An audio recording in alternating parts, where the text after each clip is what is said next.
This is the Never Fail Pie Crust Recipe. It starts with 3 cups of flour, I used white flour, and a teaspoon of salt.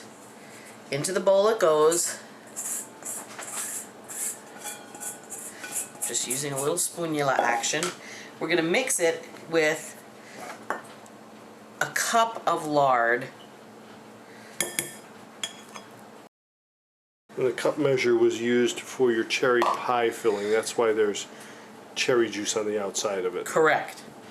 But since it's all one big baking day, it's not going to affect anything. It is not going to affect anything. Now we are going to mix. Using a pastry blender, right? Correct. This is called a pastry blender, and it's wonderful for chopping up the lard into the flour. This pie crust recipe, even though it calls for shortening, it is so nice and sticky that when you roll it out and put it in the pie dish, it makes a beautiful fluted edge. And this one is very easy for making that and just giving your pie a finished look. Okay, so we've got the shortening mixed in with the pie crust. The next step is to take the egg and to mix it with vinegar. The egg that I started with had a teaspoon of apple cider vinegar added to it already. I added the 5 tablespoons of cold water. Now I'm ready to mix this together.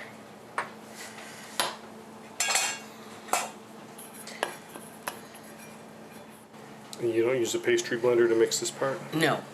You start with a wooden spoon and then you have to finish with your hands. Oh, that's right, because you want it to clump together. Right, we want to make a ball of dough.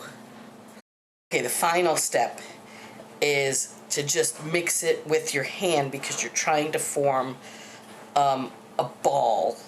And so you can feel whether the dough is right or not, whether it needs more Correct. water or lard or Correct. whatever. No, the only thing you would add at this point would be a little bit more water if you needed to. And what's kind of the test to know that it's right? It stays together as a ball. See, right now it's not really staying together yet.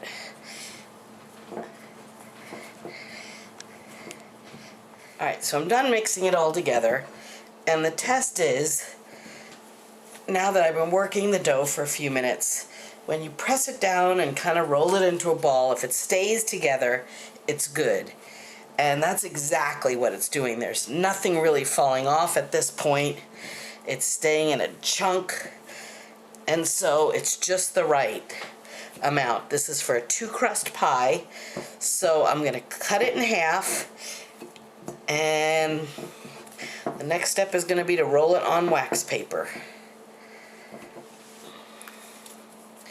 This is a method my mom taught me for rolling out pie crust. You take 2 pieces of wax paper, put them side by side, put the dough in the middle, press it down, and then put 2 more pieces of wax paper on the top of that. It works amazingly. And then you roll from the middle out to the edges.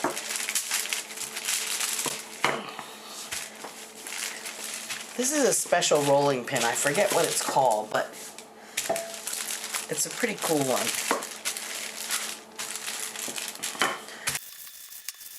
And you want to roll your pie crust not as thin as you can get it, but obviously, it's got to be way thinner than what it is right now. Okay, now what I'm going to do, flip it over, loosen up the pieces on this side, and roll it some more.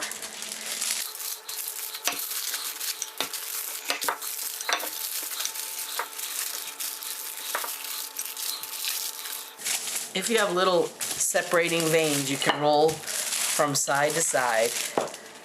And that will help to make the veins disappear and merge with each other. Okay, and loosen this side, stick it back down, flip it over again to the other side.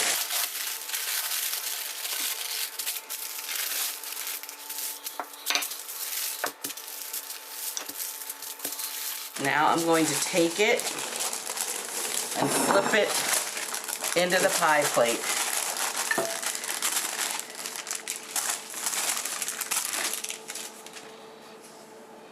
Kind of loosen it so that it goes down into the pan. And I'm going to use my poultry scissors and I'm going to cut off extra dough. If it's too long, it might be too much for fluting the edges. Okay, now I'm going to start over here.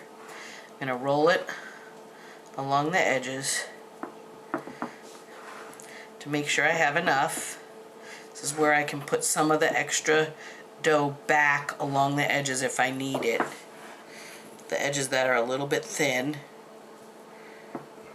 I'm mending some of the spots with seams. Okay, here's a thin spot where I'm going to add some extra pie dough because I didn't like how thin it was, and I need to have extra dough along the edge for fluting. That's the wonderful thing about the dough that you can add along the edge. Fluting the edges, you take it, you pinch 2 fingers, and you use your other finger to go in to the other 2 fingers. And you've got the edge of the pie up about 1/2 inch over the top of the rim. Enough so you can get a nice edge on your pie. This crust is for a 1 crust pie, so it would be perfect for a pumpkin pie. You just fill it and bake it, or a chocolate pudding pie, but you have to cook the crust first and then fill it. This is my grandmother's. It's been handed down in our family for 3 or 4 generations. Never fail pie crust. If you enjoyed this Never Fail Pie Crust video, you can get more recipes at moneysmartfamily.com/recipes. And if you like this video, give us a thumbs up or leave a comment, and make sure you turn on notifications so you know when we post more videos. And check out our other recipes on these playlists.